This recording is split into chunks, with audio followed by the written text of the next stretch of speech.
প্রিয় BA second সেমিস্টারের ছাত্রছাত্রীরা, তোমাদের যাদের বেঙ্গলি জেনারেল পেপারের পরীক্ষা রয়েছে, তোমাদের 18 তারিখ থেকে পরীক্ষা রয়েছে বেঙ্গলি।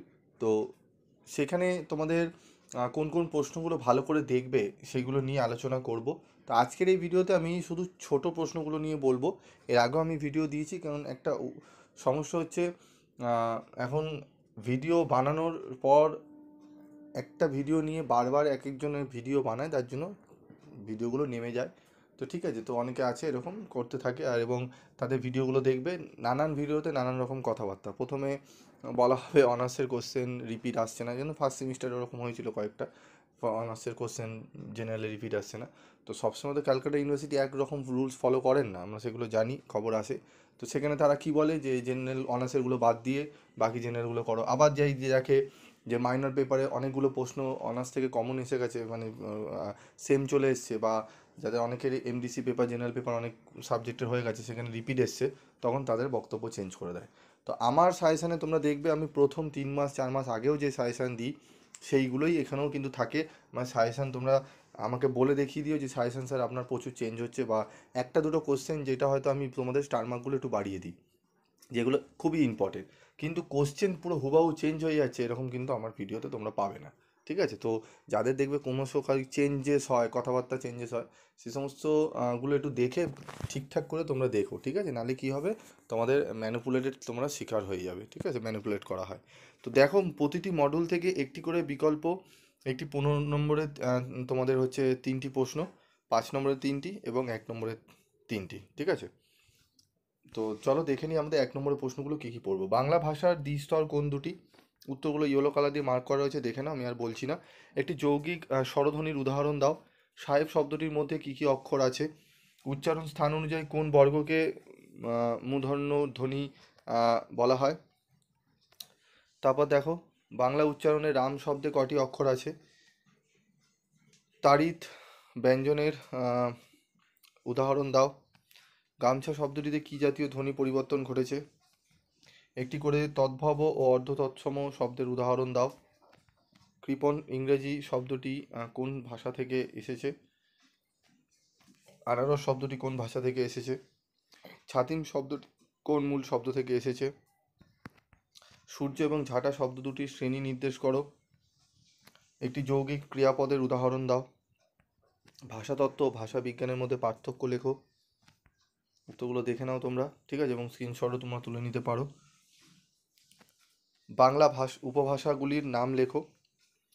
তো তোমাদের দেখবে আমি যে সাজেশন দিয়েছিলাম এর আগেও, অনার্সে কিন্তু 100% কোশ্চেন কিন্তু কমন এসেছে, এবং তোমাদের আমি দেখবে অর করে অনেক কোশ্চেন দিয়েছি যার উত্তর কিন্তু একটি। ঠিক আছে, কোনো জায়গায় তোমরা পাবে না, সেম সাজেশনই আমি বারবার তোমাদের দিয়ে যাচ্ছি, এবং খালি স্টার মার্কগুলো আমি করে যাচ্ছি। আমার সাজেশনে কোনো চেঞ্জ নেই যে এদিক ওদিক থেকে দেখে আমি আবার সাজেশন চেঞ্জ করে দেবো।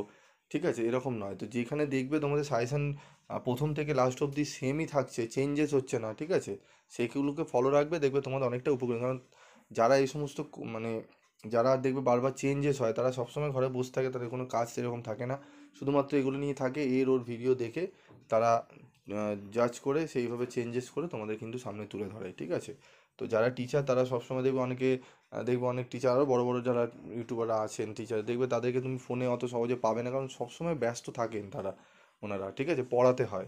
ঠিক আছে, তো সবসময় সাজানো গোছানো বারবার করে সম্ভব নয়, তাই একবার করে তোমাদের করে দেয়। আর তোমাদের একটা জিনিস আমি দেখেছি, আহ, মানে একদম মানে কোশ্চেন পেপারটা হাতে তুলে দিলে তোমাদের মনে হয় বেশি ভালো হয়, এরকম টাইপের তোমরা করো।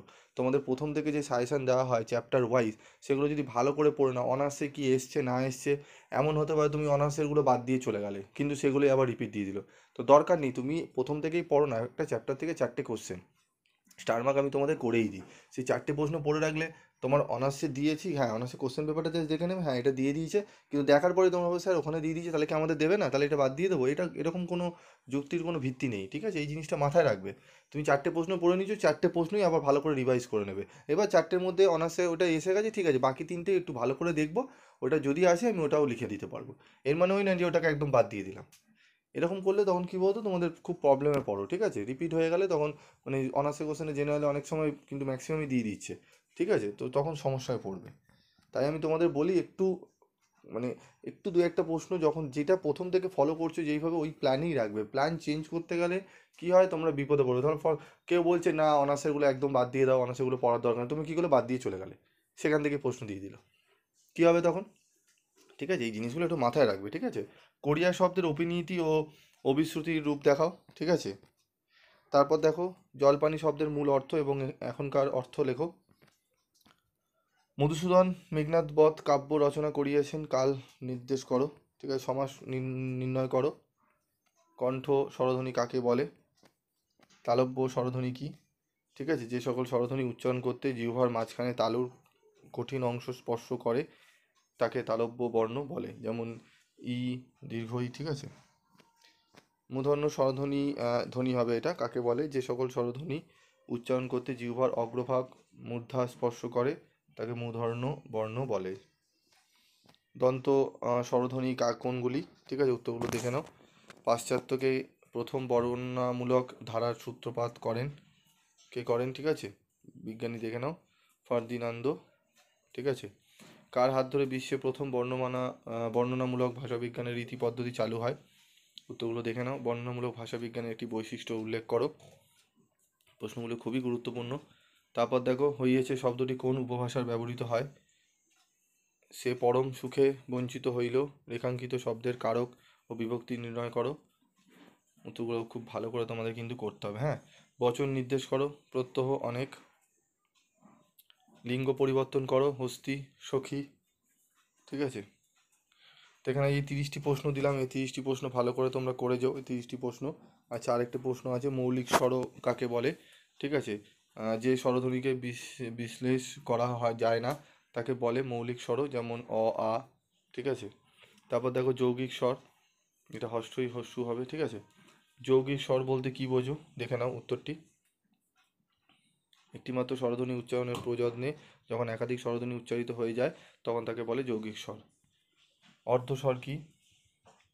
যে স্বরগুলি উচ্চারণের সময় দেখা যায় অক্ষরের শেষে বসে অর্ধভাবে উচ্চারিত হয় তাকে বলে অর্ধস্বর। ঠিক আছে, এই প্রশ্নগুলো একটু ভালো করে তোমরা ভিডিওটা ভালো করে দেখে নিলেও তোমাদের কিন্তু এখান থেকেই পড়াটা হয়ে যাবে। ঠিক আছে, তো পারলে ভিডিওটি ভালো করে শুনে নিও 2 থেকে 3 বার, দেখবে তোমরা অনায়াসে পড়াগুলো তোমার কমপ্লিট হয়ে যাবে।